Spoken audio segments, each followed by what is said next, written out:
பொம்பளைய போட்டு போட்டு அடிக்கிறாங்க, 10 வயசுக்குள்ள கெடுக்கிறாங்க. அது பராந்து கடை மூட மாட்டேங்கிறாங்க, அதை பேச மாட்டேங்கிறாங்க. இதுல ஓடு அதுல ஓடுதான் வர்றாங்க.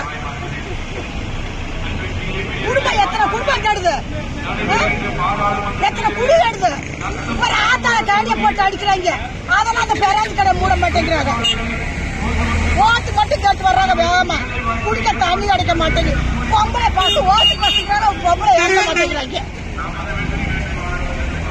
இந்த பஸ்ல ஏற அந்த பஸ்ல ஏறுகிறாங்க, ஏற விட மாட்டேங்கிறாங்க.